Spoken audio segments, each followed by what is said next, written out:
do a TikTok video. Like, don't do it. Don't do it. You don't have to do it. Right. You know? Right. Man, how is it? Oh, this is another question I have real quick about the being managed. I heard you say that they manage your music career. Yeah. What does that entail, like, right now? Like, what, or even like pandemic, like, what exactly is it? Like, booking you DJ gigs, or do you produce beats, or?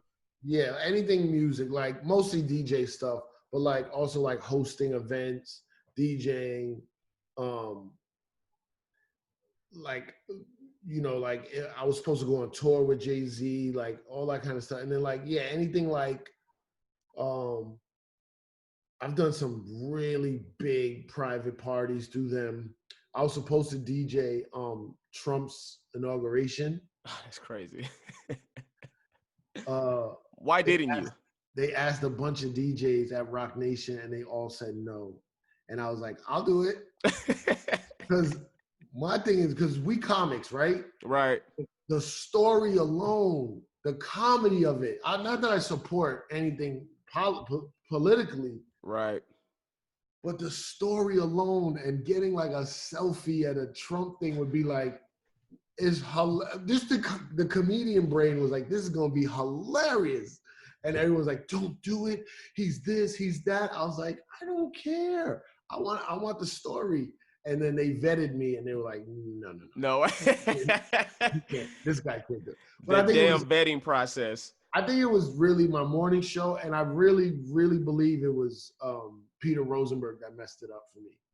Because if you vet me, you see all his like rants and like stuff going off. And like his whole family's in politics.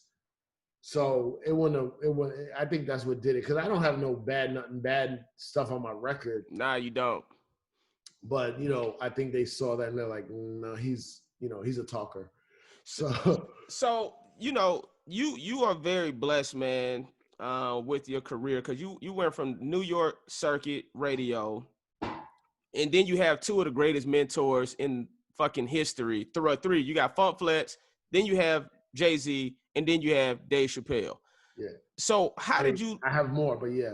Yeah, I'm sure. So how did you link up with Chappelle? Because as a comedian, that's every comedian's dream, is to be Chappelle's friend and be able to call him and he actually picks up the phone.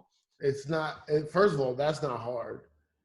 The dude is Dave Chappelle, one of the realest dudes on the planet. If you meet him and get along with him, you can be his friend. It's not like this crazy, mysterious way. Like, he's just a great dude, right?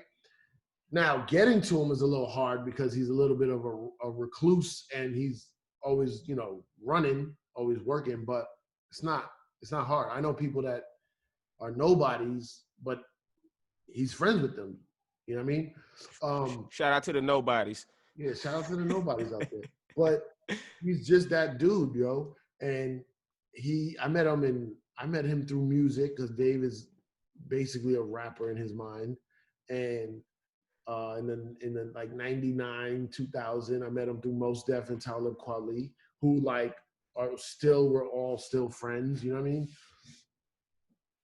And I got to do the Chappelle show. I was a DJ on the Chappelle show, and he's the one that like told me I had like some kind of comedic chops and I should do comedy. And he told me this in 2002, and I didn't start until like 2007 because I was like, what are you talking about? Why would I do comedy? But obviously so we basically really started doing comedy around the same time. I moved to LA in 2007. 2007 you moved?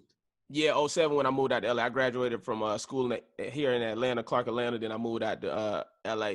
I think it's an interesting story though, how you became the DJ, because that was new information to me. I never knew you was the DJ for Chappelle's show when he would for the TV show. How did that come about? I was hanging with him at a party, and I love telling this story because it's like he didn't care. We're hanging at a party. He's like, yo, I'm about to go to the Comedy Cellar, do a set. You want to go? So I was like, yeah, I'll go. I never been to the Comedy Cellar. I only been to a couple comedy shows before that.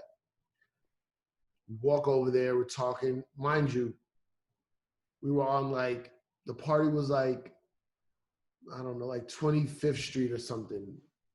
We walked to the cellar. It took like half an hour.